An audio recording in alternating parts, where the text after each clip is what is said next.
ప్రస్తుతం BRS working president KTR విషమ పరీక్ష ఎదుర్కొంటున్నారు.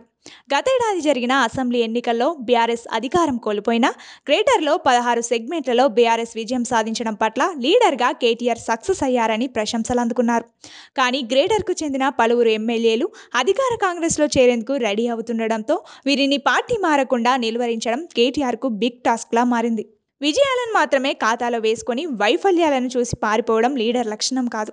ఇప్పుడు కేటీఆర్ సైతం అదే దారిలో పయనిస్తున్నారా అనే చర్చ జరుగుతోంది.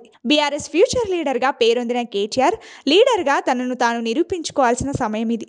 గతంలో ఐటీ మంత్రిగా, పార్టీ వర్కింగ్ ప్రెసిడెంట్గా తనదైన ముద్ర వేసిన కేటీఆర్ బీఆర్ఎస్ అధికారం కోల్పోయేసరికి లీడర్గా చేతులు ఎత్తేస్తున్నారన్న టాక్ బీఆర్ఎస్ వర్గాల్లోనే వినిపిస్తోంది. గ్రేటర్కు చెందిన ఎమ్మెల్యే దానం నాగేందర్ ఇప్పటికే పార్టీని వీడారు. కంటోన్మెంట్ ఉప ఎన్నికల్లో బీఆర్ఎస్ ఓటమి పాలైంది. మరికొంతమంది ఎమ్మెల్యేలు గోడ దూకేందుకు సిద్ధంగా ఉన్నారు. అయినా లోకల్, గ్రేటర్ ఎన్నికల కోసం సన్నద్ధం కావాల్సిన సమయంలో పార్టీని ఎమ్మెల్యేలు వీడుతుంటే కేటీఆర్ మాత్రం చడి చప్పుడు లేకుండా మౌనంగా ఉండడం విమర్శలకు తావిస్తోంది. ఇప్పటికే బీఆర్ఎస్ వర్కింగ్ ప్రెసిడెంట్గా కేటీఆర్ తప్పుకోవాలని స్వయంగా ఆ పార్టీ నేతలే బహిరంగంగా డిమాండ్ చేస్తున్నారు.